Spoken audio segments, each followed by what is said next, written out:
네, 레드캠프 오늘은 국민의힘의 유상범 의원과 함께합니다. 어서 오세요, 의원님. 네, 반갑습니다. 네, 이거부터 안 여쭤볼 수가 없는데 앞서 저희가 2부에서 윤건영 의원 입장을 좀 들어봤고요. 네네. 감사원이 이제 문재인 전 대통령에 대한 서면 조사를 시도한 거에 대해서 아주 강하게 반발을 하고 있는데 네. 일단 문재인 전 대통령이나 민주당 측의 이런 아주 강한 반발에 대해서 어떻게 평가를 하세요? 먼저 이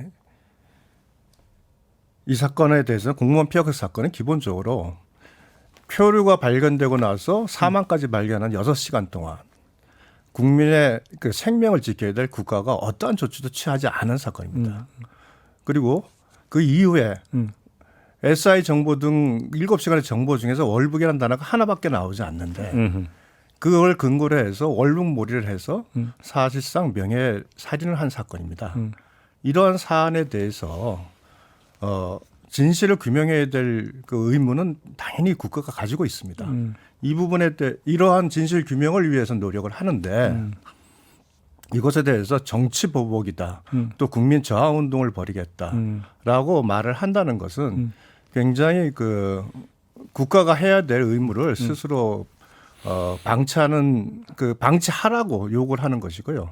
저는 무엇보다 이 점에 대해서 전형적인 민주당이 지금까지 본인들에게 본인들에게 유리했던 부분, 즉 과거에 적폐를 할 때는 늘 긍정적으로 대답하고 그러나 본인에게 불리한 부분은 항상 정치 보복이다라는 내로남불의 연장이다 이렇게 보고 있습니다. 저는 요와 관련돼서 과거에 문재인 대통령께서 했던 발언들이 있습니다. 또 이재명 당대표도 했던 발언. 그 박근혜 대통령이 검찰 수사를 소환 조사 요구에 수사에 거부를 하니까 문재인 대통령이 현직 대통령임에도 불구하고 대통령을 대우하지 말고 피해자를 불러라. 강제 수사를 촉구한 적이 있고요. 그런 발언이 있었어요. 예. 페이스북에 지금 2016년 11월 20일 날 페이스북에 올린 글이 있고 이재명 당대표도 적폐청산이나 불이익 수사를 정치보복이라고 한다면 그건 매일 해도 된다. 라고 발언한 내용은 언론에도 뭐 언급됐던 알겠습니다. 부분이 있습니다. 지금 관련해서 그러니까 조금 전에 윤건영 의원으로부터 일단 입장을 들었으니까 네. 그 윤건영 의원의 그 입장을 좀 그 의원님께 한번 좀 되묻는 방식으로 좀 진행을 할게요. 조금 전에 이제 그 의원님께서 수사를 이야기를 했는데 지금 감사원은 수사가 아니라 지금 이제 조사잖아요. 감사. 네, 조사죠. 근데 윤건영 의원은 일단 아니 지금 검찰 수사가 진행되고 있는데 뭘 또 감사원 감사냐 이 점을 일단 먼저 제기하던데 이건 어떻게 받아들이세요? 제가 알기로는 감사원과 검찰 수사가 초점이 좀 다릅니다. 감사원의 경우에는 월북 단정한 경위에 대해서 실제로 그 내용을 조사하는 거고요. 검찰 수사 대상은 그 진실, 즉 월북몰이를 하면서 사망 소외 사실에 대한 진실을 은폐하려고 했던 여러 가지 그 내용들이 다 드러났지 않습니까? 잘 아시다시피 9월 22일 날 그 저녁에 처음으로 대통령한테 보고가 됐고 어떤 조치도 없었지만 9월 23일 날 오전 중에 고 이대규 씨가 사망하고 소외됐다는 부분이 오전 중에 대면 보고가 됐는데도 그날 실종 사실만 발표되고 사망 여부도 발표가 안 됐습니다. 그래서 그 하루 동안 은폐가 됐었고요. 다음 날 발표를 할 때도 국방부에서 그때 월북에 대한 가능성에 대해 언급을 하면서 발표를 했습니다. 그때 소외 사실이 발표됐는데 문제는 청와대 NSC 사무처에서 국방부에게 그날 다음 날 9월 24일이죠. 북한에서 그 내용을 소외 사실을 부인한다고 하니까 입장 변경을 요구하는 공문을 보냈다는 내용도 있고요. 그 사이에 SI 정보를 삭제하는 부분 또 국정원의 경우에는 표류 가능성에 대한 첩보 보고서 내용을 삭제하는 이런 많은 일들이 있었습니다. 알겠습니다. 그러니까 완전히 좀 내용이 다른 거죠. 또 한 가지는 감사 같은 경우는 지금 퇴직 공무원을 대상으로 그 감사가 실시되는 경우는 극히 제한되는데 사유가 네네. 감사원에서 스스로 밝힌 걸 보면 재임용에 대비해서 인사 참고 자료로 쓰기 위해서 퇴직 공무원을 감사하는 경우는 있지만 그거 외에는 별로 없다. 네. 근데 지금 예를 들어서 문재인 전 대통령이 그러면 재임용 대상이 되느냐 이 점을 제기하던데 어떻게 받아들이십니까? 그 내용은 좀 감사원의 감사 자체를 부정하기 위해서 말꼬리 잡기에 불과하다. 그렇게 보시는 거고. 현재 이와 관련돼서 여기에 관여되는 분들이 현직에 있는 분들이 여러 분 있습니다. 그럼 그 내용을 조사하는 과정에서 퇴직한 사람도 당연히 조사 대상이 될 수가 있는 겁니다. 참고용으로라도. 네, 그렇습니다. 예, 알겠습니다. 그러면 일단 뭐 좀 총괄해서 감사원이 문재인 전 대통령을 조사할 가능성은 거의 없다고 봐야 될 것 같고 현실적으로. 그러면 지금 진행되고 있는 검찰이 문재인 전 대통령을 수사를 해야 된다고 생각하십니까? 이 부분에 대해서 제가 조금 전에 말씀드렸듯이 SI 정보가 삭제되고 국정원 정보가 첩보 보고서가 내용이 삭제가 되고요. 그다음에 9월 23일 날 오전 중에 분명히 소외 사실을 대면 보고 받았음에도 그날 실종으로만 발표가 되고 그 외에 9월 24일 날 발표된 내용을 다시 변경하라 요구하는 이 과정, 즉 국정원, 해경, 또 국방부에 이렇게 어떤 탈북으로 몰아가는 일련의 과정이 예. 결국 청와대가 개입이 없으면 불가능하다는 점이고요. 지금 청와대 안보실이 깊이 개입됐다는 정황은 많이 드러나고 있습니다. 그럼 청와대 안보실이 대통령과 관계없이 그냥 일방적으로 그렇게 갔을까요? 대통령이 지난 5년 동안 그 친북적인 정책을 계속 보여줬던 것도 맞고요.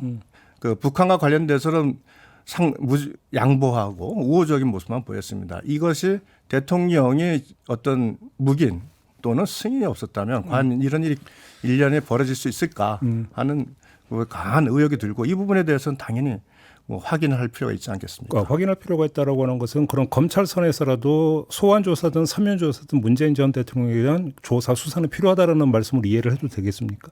그것은 결국은 수사 과정에서 충분하게 대통령의 지지나 묵인이 있었다고 판단할 객관적인 정황 증거 내지 증거가 있다면 그건 뭐 당연히 갈 수밖에 없지 갈 않겠습니까? 수밖에 없다. 네.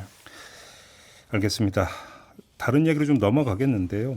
윤석열 대통령의 지지율이 다시 또 한국갤럽 조사를 기준으로 한다면 역대 최저치 타이 기록을 보였는데 지금 좀 상황이 어느 정도로 심각하다고 좀 보고 계세요. 이렇게 되면 국정 동력이 좀 상당히 좀 어려워지는 거 아니냐 이런 그 이야기로 연결이 될 수밖에 없지 않겠습니까? 어떻게 보십니까? 대통령의 해외 순방 중에 이번에 다시 지지율이 떨어졌습니다.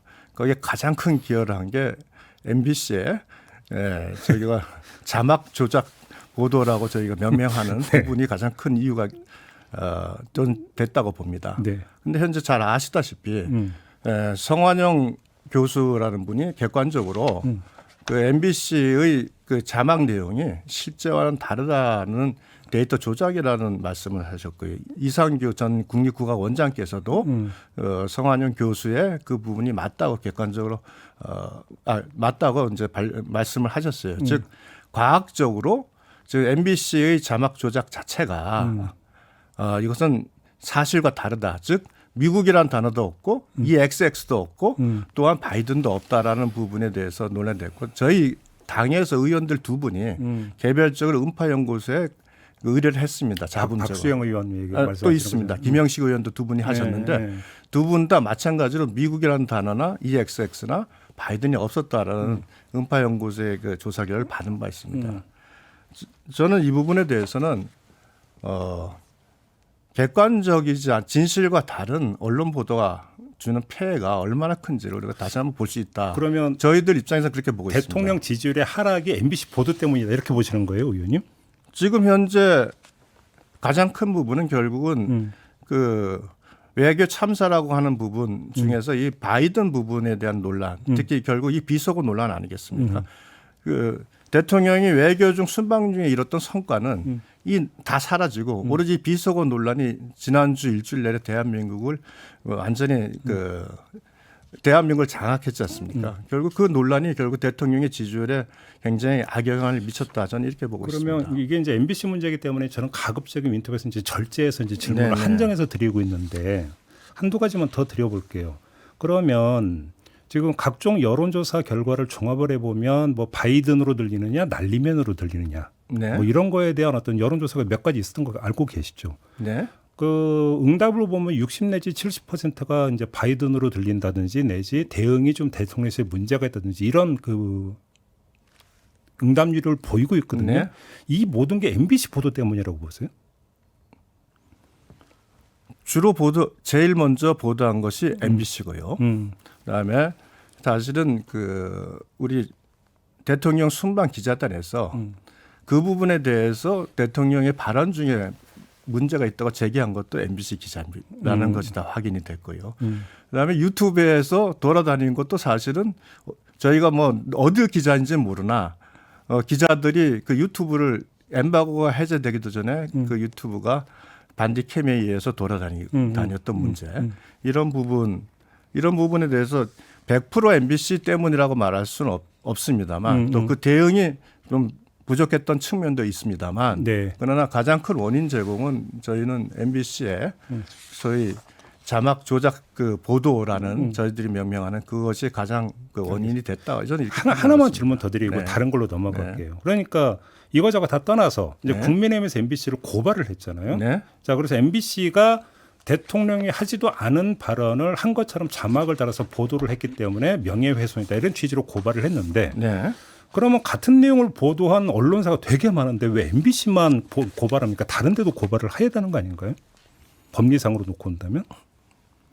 첫째 MBC가 그렇게 보도한 부분에 대해서 MBC는 왜 다른 데를 얘기하냐는 건 자, 신호 위반을 내가 했다. 근데 다른 사람도 신호 위반을 했는데 왜 나만 잡느냐고 주장하는 얘기랑 똑같습니다. 그래요? 본인들이 보도를 한 것에 대해서 그 보도가 실질적으로 내가 그 오보라면 오보라고 믿을 만한 객관적 근거가 있다고 본인들이 밝혀야 되는데 그건 밝히지 않지 않습니까? 그러면서 왜 나만 가지고 그래라고 말하는 거 아닙니까? 근데 제가 이 질문을 드린 게 요 얘기를 MBC에서 한 게 아니라 예를 들어서 SBS의 주영진 앵커가 네. 아니 그 자뭐 저기 그렇게 보도한 건 SBS도 보도했고 KBS도 보도했는데 왜 MBC만 고발하냐? 이 문제를 제기한 게 SBS 앵커거든요. 네, 그래서 질문을 드린 그렇긴 거예요. 합니다. 제가 조금 전에 말씀드렸듯이 최초의 보도가 나오게 된 바이든이라는 이름으로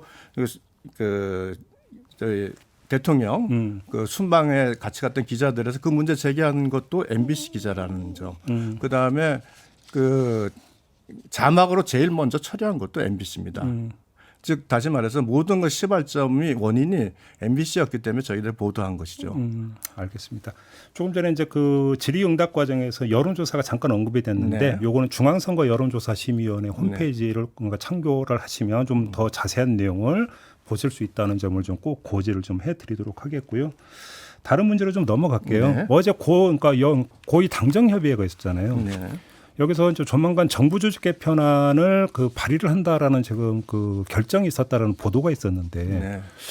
여가부 폐지 쪽으로 가닥이 잡은 게 맞죠?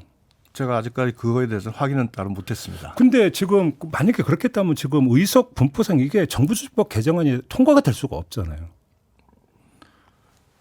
뭐 쉽지는 않겠지만 네. 대통령의 공약이고 음. 그리고 그 부분에 대해서는 저도 여가부 폐지 부분은 찬성하는 입장이기 때문에 뭐 저희는 추진을 해야 된다고 생각을 합니다. 네. 지금 당장은 아니더라도 결국은 그거 만약 2년 동안 그거 여가부와 관련된 어떤 조치를 취하지 않는다면 국민들께서는 가장 기본적으로 대통령의 공약 이행 의지가 없다고 인식할 수 있는 굉장히 그 위험한 상황일 수도 있고요. 근데 그래서 공약이라 하더라도 상황이 이러면 깨끗하게 오히려 포기 선언도 좀 오히려 더 좋을 수도 있는 거 아닙니까? 아니 그거는 대통령이 생각하는 부분이 상황이 그렇다고 그래서 그럼 여가부 폐지가 옳지 않고 국민적으로 그것이 잘못됐다 또는 본인이 여가부 폐지가 잘못됐다고 판단하면 포기하는 게 맞죠. 네, 그렇죠, 물론. 그러나 이 여가부 폐지를 하고 여가부의 기능 중에서 가족 기능 또는 그 우리 출생과 관련된 부분 이런 부분은 다른 부처에도 충분히 맡을 수 있습니다. 대통령 소신이라면 예. 그건 접을 수 없다. 소신이 아니라 그것이 옳다고 판단하는 객관적인 근거가 있다고 보고요. 저도 그 부분에 동의를 합니다. 지금 뭐 자세히 설명할 수는 없지만. 알겠습니다. 지금 당장 또 하나의 이제 이번 주 현안이 그 이준석 전 대표가 냈던 이른바 정진석 비대위의 어떤 존폐와 관련된 가처분 신청 네. 결과가 아마 이번 주 좀 나올 것 같은데 네. 검사 출신이시잖아요. 네. 어떻게 전망하십니까? 객관적으로 전망을 하신다면.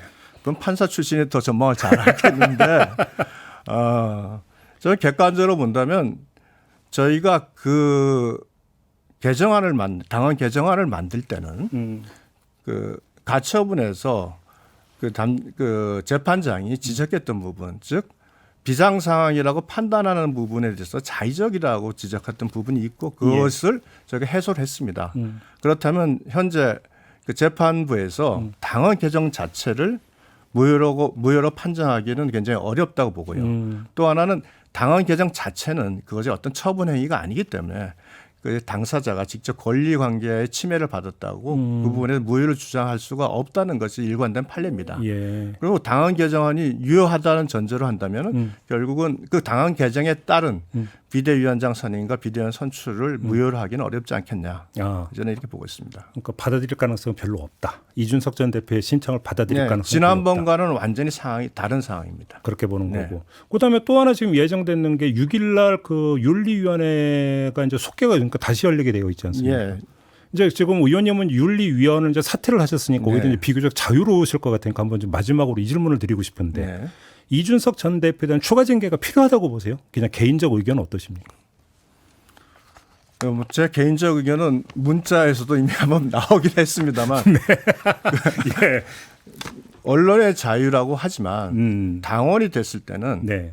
그리고 당 대표를 역임한 사람은 그 당과 관련된 부분에 대해서는 자신의 언론의 자유가 어느 정도 제한이 될 수밖에 없습니다. 그것이 당원이 갖고 있는 좀 절제를 해야 된다. 절제를 해야 되고, 근데 지금까지 이준석 대표가 보여줬던 모든 것은 사실 뭐 내부 총질이라는 표현으로 부족할 정도로 본인이 부당한 이익을 당하면 당이 어떻게 되든 대통령이 어떻게 되든 I don't care라는 식의 지금 선사후당이었습니까 그러면? 네, 아니 그러니까 내가 피해를 보면 나는 그만큼 그 당에 대해서 어떤 공격도 할 수 있다고 이미 선언을 하고 그게 진행이 됐습니다.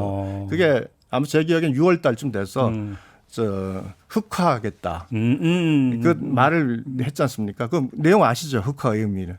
그런 식으로 해서 그 보여주는 모습 속에서 네. 이건 당원으로서의 자세가 돼 있지 않고 당대표를 역임한 자의 자세도 아니다. 저는 이렇게 보고 있습니다. 알겠습니다. 시간상 마무리를 해야 될 것 같네요, 의원님. 오늘 국정감사 시작이죠? 네. 네, 알겠습니다. 자, 이렇게 마무리하도록 하겠습니다. 고맙습니다, 의원님. 네, 고맙습니다. 국민의힘의 유상범 의원이었습니다.